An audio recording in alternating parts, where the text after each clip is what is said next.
Selamat siang teman. Kali ini aku dan kawan-kawanku mau mencari ikan di Sungai Soko yang ada di Gondang, Mojokerto. Walaupun arusnya cukup deras, tapi sungainya terbilang dangkal. Biasanya kalau airnya jernih begini, pasti banyak ikannya. Untuk mendapatkan ikan di arus sederas ini, biasanya kami memakai teknik membendung sungai teman. Kali ini aku bikin bendungannya bukan satu, tapi dua sekaligus. Untuk membuat kedua bendungan ini, sama-sama kami isi dengan batu dan batang pisang. Jarak antara kedua bendungan ini, aku sengaja buat gak begitu jauh. Tujuannya tak lain tak bukan supaya lebih banyak ikan yang terperangkap.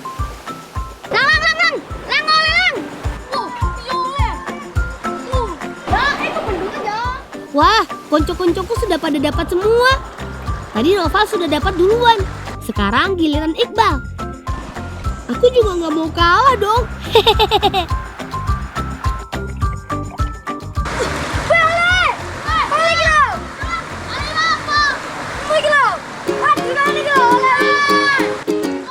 Rupanya di sini sarang ikan wader teman.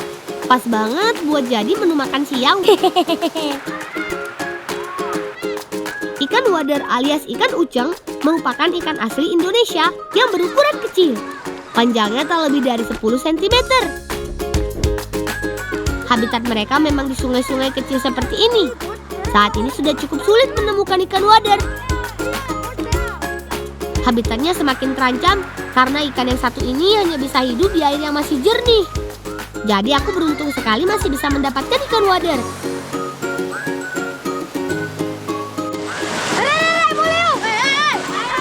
Udah Rek, jangan banyak-banyak ambilnya. Biar mereka bisa berkembang biak dan populasinya di sungai ini tetap terjaga.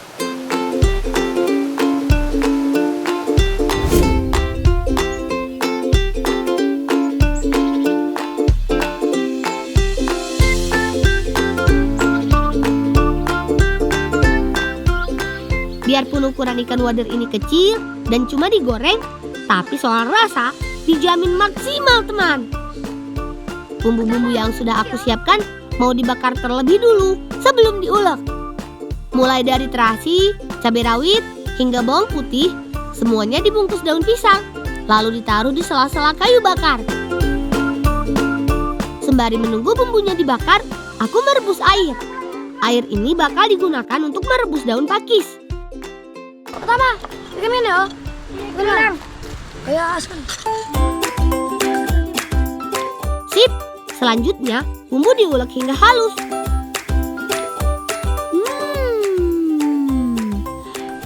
Aroma pembakarannya begitu terasa, teman. Selagi aku mengulek bumbu, daun pakis alias daun paku dipotong kecil-kecil oleh Iqbal. Lagi kita beda.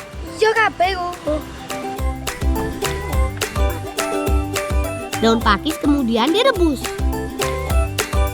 Nah, sambil merebus pakis, sekalian aku juga membakar singkong sebagai pengganti nasinya. Baik daun paku maupun singkong, aku dapatkan di sekitar sungai. Alam di Sungai Sooko Mojokerto sudah menyediakan semuanya. Tinggal bagaimana kita memanfaatkannya dengan searif mungkin. Lalu angkat daun paku yang sudah matang, lalu goreng ikan wadernya.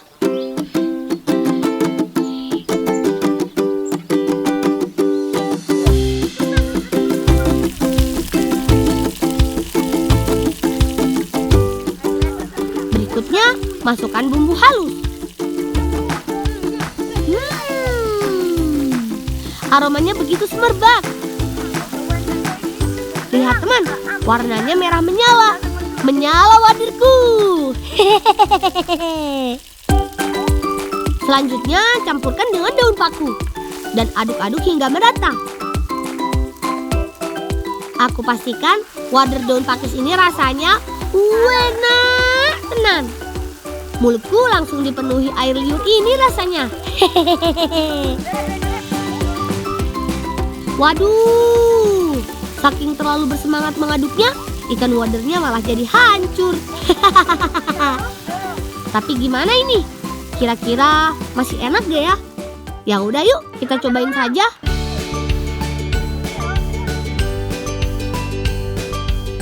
eksperimen kami nggak sia-sia teman. Ikan wader daun pakisnya enak pol. Meskipun ikan wadernya hancur, tapi rasanya tetap enak. Lihat aja cara makannya Nova.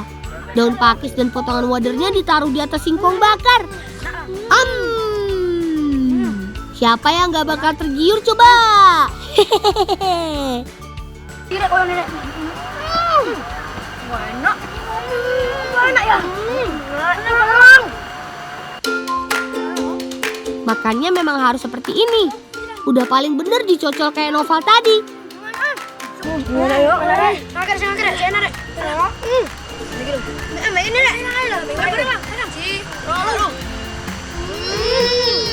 Enak. Makan siang kali ini memang terasa berbeda. Ikan wader memang juara. Meski bentuknya sudah seperti ini, tapi tetap enak. Tambahan daun pakis memberi dimensi yang berbeda teman. Bukan hanya enak, sajian kali ini juga menyehatkan. Memilih singkong sebagai pengganti nasi juga pilihan yang tepat. Sumber karbohidrat yang satu ini bisa menetralkan rasa pedas dari bumbu. Nanti kita buat sajian yang seperti ini lagi ya, Rek.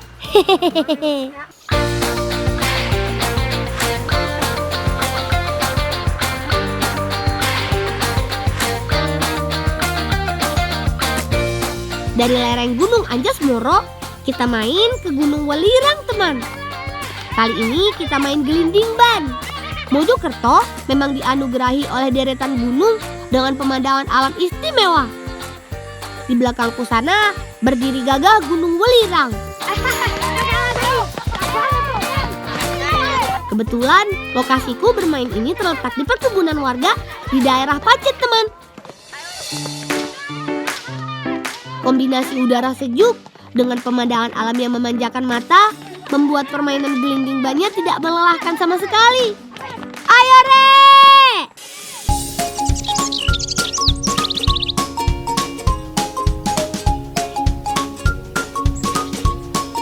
Main gelinding bannya ternyata belum selesai. Entah remnya blong atau memang ketagihan.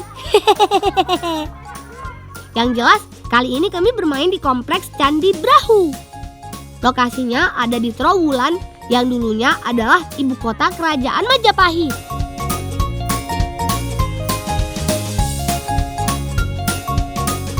Candinya megah sekali, tinggi menjulang lebih dari 20 meter, dengan seluruhnya dibangun menggunakan batu bata merah. Gimana ya orang-orang zaman dulu membangun candi setinggi ini disusun dari batu bata pula?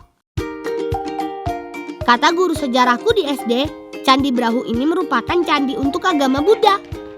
Masih kata guruku, konon dulunya Candi Brahu ini digunakan untuk mengkremasi atau upacara pembakaran raja-raja Majapahit yang wafat. Loh, apa ini?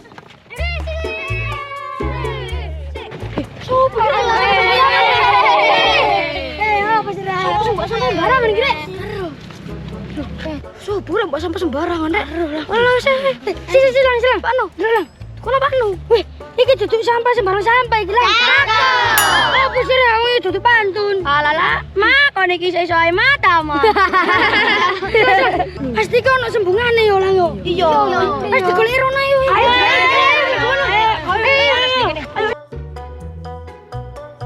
Bisa jadi ini peta rahasia buat nemuin harta karun peninggalan Majapahit, Rek. Wah, betul juga. Siapa tahu ya kan? Betul kata Tama. Mungkin masih ada potongan peta lainnya. Ayo kita cari tahu, Rek.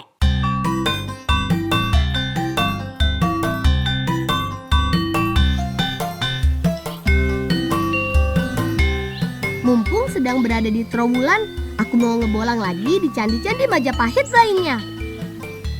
Kali ini kami main ke Gapura Wringin Lawang. Gapura yang konon menjadi gerbang menuju rumah Patih Gajah Mada. Di sini aku dan sahabat-sahabatku bermain egrang, tepatnya balapan egrang. Dan sekarang aku akan berpacu melawan Tama. Ya, bro.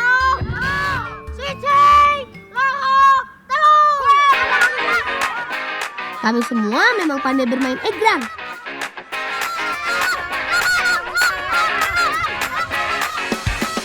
Keseimbangan aku dan yang lain bagus-bagus bukan? Jarak balap egrang ini pendek saja. Gak usah panjang-panjang, hanya 10 meter. Di timku sendiri ada Iqbal dan Noval. Ayo Bal, gas lagi Bal! Aturan bermainnya kami buat seperti estafet. Jadi setelah tiba di finish, kami berbalik lalu kembali ke barisan untuk dilanjutkan oleh teman kami yang lain.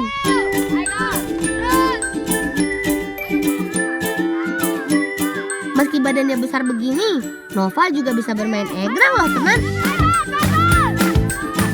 Ya, terkadang suka jatuh juga sih. Main egrang memang jangan takut terjatuh, karena itu bagian dari proses belajar. Silang. Yuk, kertas pulang. Oma. Iya. Ayo parane yuk. Ayo.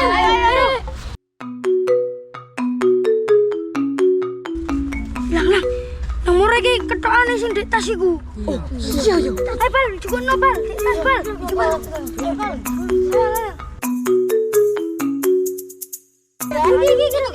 Bal, mana Bal? Ini keluar lagi. Ayo. Iku balik. Iya, sampai. Oh iya padha lho.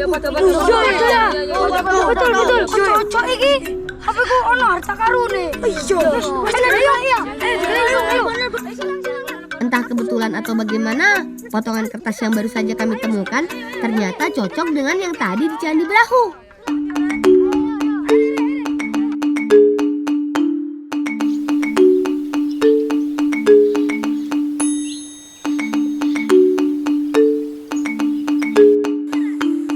Berbekal rasa penasaran yang teramat sangat, kami mencoba menelusuri peta rahasia ini. Penelusuranku kali ini membawa kami ke situs Kumitir. Oh iya, dari buku sejarah yang aku baca, bangunan ini dulunya merupakan istana bangsawan. Siapa tahu ada harta karun tersembunyi yang masih tertinggal. Ayo Noval, Iqbal, dan Tama, waktunya jadi detektif amatir.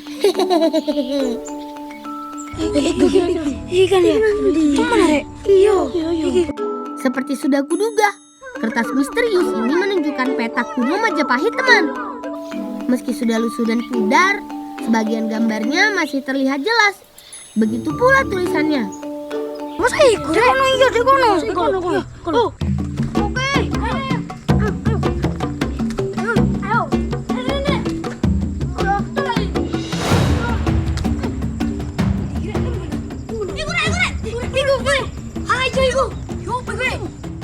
Nah, kan? Apa aku bilang? Kami menemukan kepingan uang logam kuno, teman. Ada yang berwarna hijau, ada juga yang kuning. Jangan-jangan yang kuning ini koin emas peninggalan Majapahit. Kata Pak Dani, guru sejarah kelas 6 di SD ku dulu, sebutan untuk uang Majapahit adalah uang kepeng, atau bisa juga disebut uang picis. Ciri khasnya adalah bentuknya yang bulat dengan lubang di tengahnya, berbentuk segi empat. Uang kuno Majapahit merupakan uang kuno tertua di Indonesia. Kita potong apa ya lagi? Hasil dari Rek. Iki lho ono gambar wayang-wayang iki. Iya. Tapi aku lupa, bahan pembuat koin ini apakah dari tembaga, kuningan, atau malah emas ya? Kita tanya Pak De saja yuk, Rek.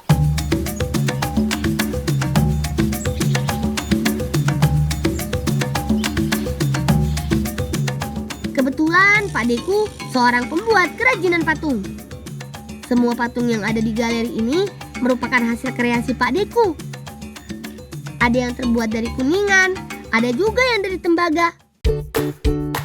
Lihat teman, ada miniatur gapura lawang ringin segala. Bagus-bagus kan teman? Aku memang tidak paham soal patung mematung. Yang jelas, patung-patung yang ada di sini terasa begitu estetik. Nah, itu dia Pak De Karyo.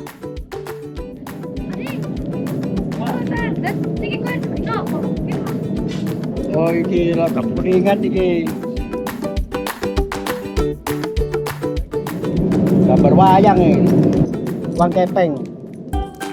Oh, kali ini dugaanku salah teman. Kata Pak D, rupanya koin Majapahit berwarna kuning ini terbuat dari kuningan, bukan dari emas. Ya, gagal deh jadi sultan dadakan. Tapi tak mengapa, mau dari emas ataupun kuningan, aku memang berencana mengembalikan koin-koin ini ke museum. Sebelum ke museum, aku dan yang lain mau menyaksikan proses pembuatan kuningan terlebih dahulu di sini. Untuk membuat patung dari kuningan, lempengan kuningan harus dilelehkan di api bersuhu 1200 derajat Celcius, teman. Wow! Kuningan dibakar selama 2 jam hingga cair. Kalau sudah cair, baru dituang ke dalam cetakan. Cetakannya sengaja ditaruh di dalam tanah biar hasilnya tidak memuai atau pecah.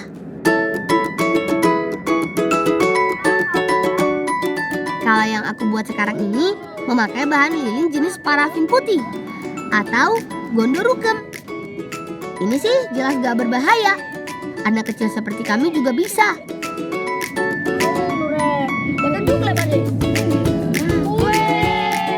Tinggal dimasukkan ke dalam cetakan, patung dari lilin ini jadi deh.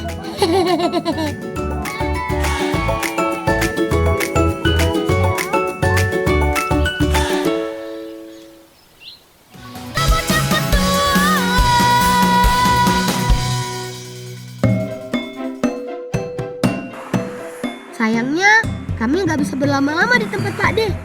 Soalnya harus segera ke museum.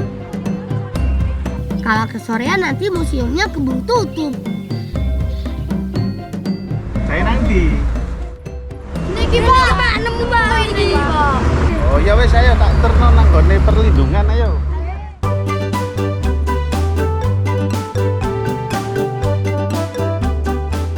Selamat siang Pak ya.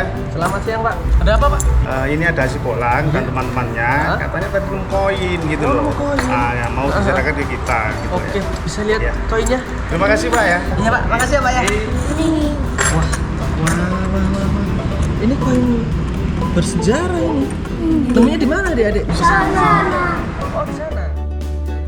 Kata petugasnya, siapapun yang menemukan benda-benda peninggalan Majapahit, mulai dari koin, patung, hingga arca, memang harus diserahkan ke museum ini.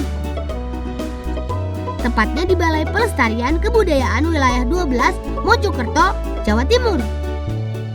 Patung kacamata tempun nih Kak. Oh, kalau Pak ada nggak di sini? Museum. Pengen lihat patung kacamata? Yuk, kakak anterin yuk.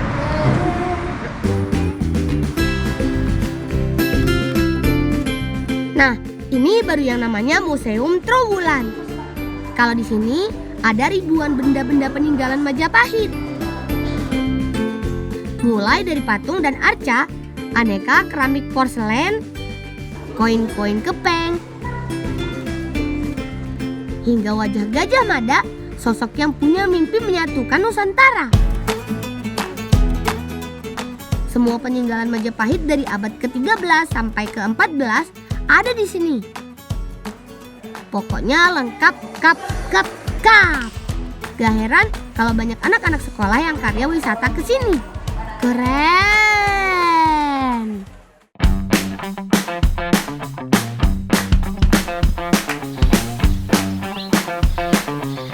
Teman, apa yang terlintas di pikiran kalian kalau menyebut kata Majapahit? Yang pertama, mungkin Gajah Mada, patih yang sempat mengucapkan Sumpah Palapa dan mempunyai kerajaan terbesar di Nusantara.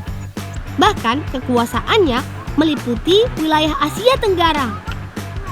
Nah, tapi kalian tahu nggak kalau buah yang sedang aku pegang ini merupakan buah yang menjadi inspirasi nama kerajaan maritim tersebut? Yap, ini dia buah maja. Buah maja memang beneran ada, teman. Buah bulat ini banyak ditemukan di kota kelahiranku, di Mojokerto. Si hijau ini memiliki permukaan yang keras sekali. Kalau aku umpamakan, mungkin mirip seperti kulit buah kelapa. Makanya buah maja ini mau aku jadikan helm untuk main perang-perangan nanti. Ayo kawan, kita belah menjadi 2 potong.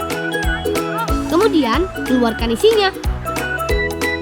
Seperti inilah isi dari buah maja. Warnanya putih. Teksturnya lembut dan lengket, mirip seperti sirsa. Bal, pengen jajal Kak. Loh, kira di mana anda? Nih, bawa tak coba yo. Ya, coba. Enak. Sana ku lo. Iya tapi enggak anak baite. Rasanya manis ya kan, Val? Memang sih ada rasa pahitnya, tapi hanya sedikit kok. Jika sudah nggak ada isinya, cuci hingga bersih.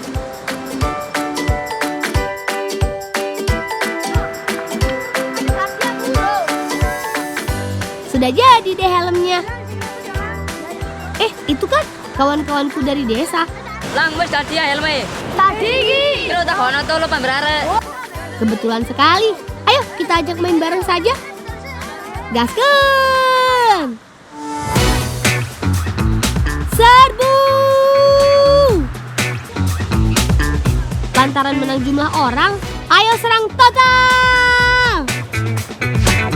Kami berempat lawan hanya bertiga.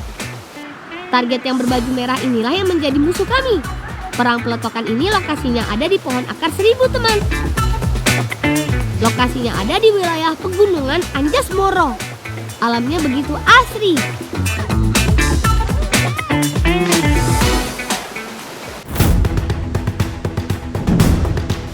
Pohon raksasa ini namanya pohon koang. Dengan tinggi mencapai 70 meter, makanya cocok sekali kami jadikan lokasi main pelotokan kali ini. Ukuran akarnya juga tidak kalah besar. Diameter akarnya ada yang mencapai 10 meter. Bahkan kata ayahku, usia pohon ini sudah beratus-ratus tahun, teman.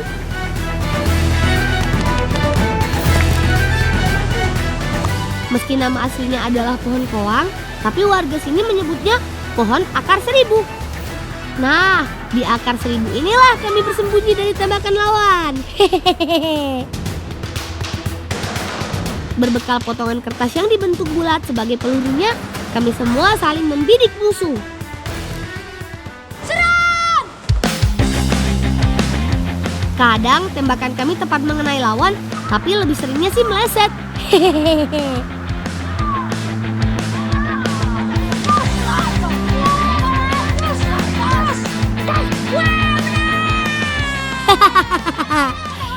Tapi kali ini kamu kenakan Irwan. Itu artinya tim kami yang menang. Yuhu! Tapi tak mengapa, kami memang tidak mencari siapa yang menang dan kalah. Seru-seruan dan kebersamaan bersama sahabat jauh lebih penting.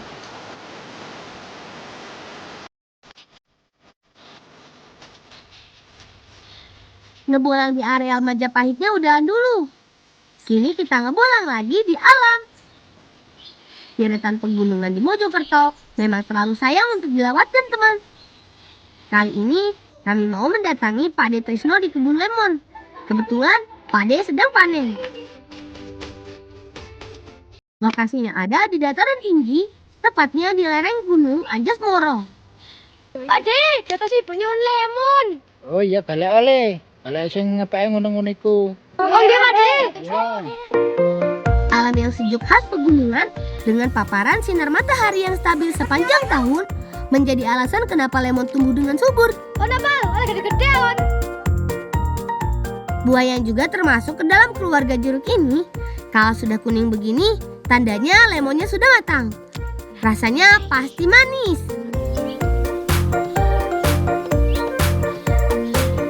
Langsung tapi sawak geret. Nah kan, Novel main makan aja. Basem. Rasa kecut-kecut manis memang ciri khas lemon. Meski sudah matang, lemon masih ada rasa asamnya. Kata guruku, ini berkat keberadaan senyawa yang disebut asam sitrat pada lemon. Rasa kecut juga menandakan tingginya kandungan vitamin C pada buah yang berasal dari India ini. Pak De, boleh ya aku bawa lemonnya buat Bude di rumah? Nggih pun Pak De, kula pamit dhisik nggih. Oh iya Le, hati-hati ya embangnya lunyo. Oh nggih Pak De. Oh iya. Oke. Hari sudah semakin petang. Waktunya untuk pulang, teman.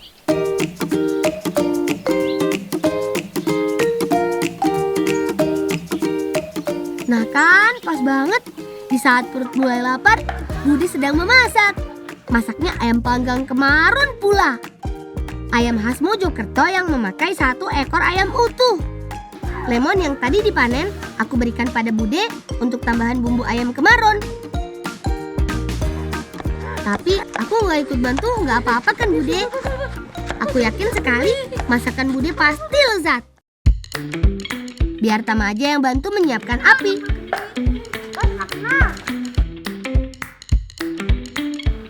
Pertama-tama tuang gula, garam, dan penyedap rasa ke dalam bumbu halus.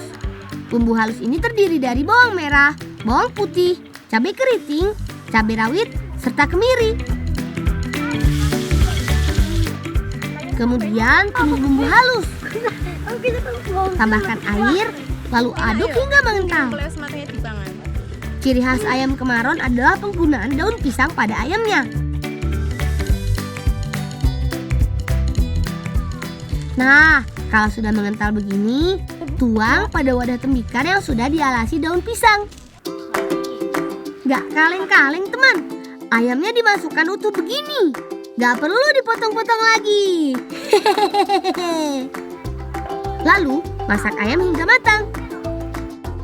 Memasak ayam dengan daun pisang di dalam tembikar hingga matang inilah yang membuat ayam Kemarun ini menjadi istimewa. Memang sih, perlu waktu cukup lama untuk menunggu ayamnya hingga matang. Bisa 1, bahkan 2 jam lebih. Tapi aku yakin sih, bumbunya pasti teramat sangat meresap. Ya sudahlah, sambil menunggu ayamnya matang, aku bermain topeng reog bersama Iqbal. Sementara Noval asik sendiri main ayunan.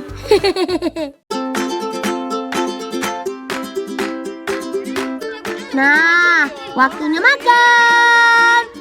Ayam Kemarunnya benar-benar meresap hingga ke tulang, teman.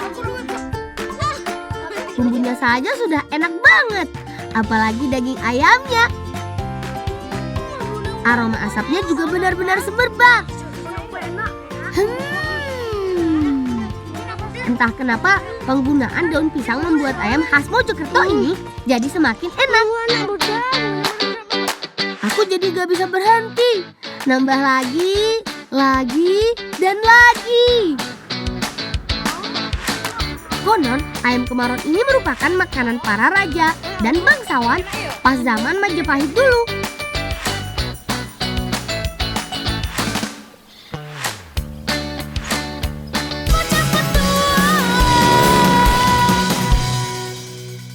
Gede dadi apa-apa.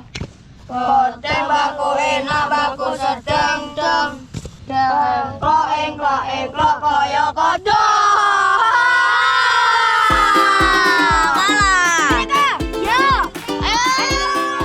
Teman di rumah, kalian pasti belum pernah memainkan permainan seperti ini kan?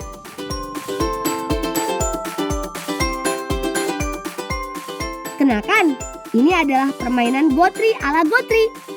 Permainan mencari penjaga dengan cara memutar batu putih sampai lagu berhenti. Siapa yang memegang batu putih pada saat lagu terhenti, dia harus menebak teman lainnya yang bersembunyi di dalam kurungan ayam. Wes Kak, yo ono. Sampai temu yo. Yo. Iki. Rehan. Salah. Kali ini giliran Saka yang jaga, sedangkan Anggara menjadi wasit. Tugas wasit adalah memastikan semua pemain sembunyi sebelum ditebak namanya oleh sang penjaga. Selain itu, wasit juga bertugas mencoret wajah si penjaga bila salah menebak. Ayo Saka, cari sampai dapat ya. Serunya permainan ini adalah siapa yang tidak mampu menebak dengan benar, pasti wajahnya akan hitam penuh coretan dari panci gosong. Aduh, kasihan Saka, dia salah tebak lagi. Teman, Sampai di sini dulu cerita kami anak Majapahit. Mojokerto. Nantikan cerita lain dari anak-anak di seluruh Indonesia. Salam cinta anak Indonesia. Salam bocah petualang. Dadah.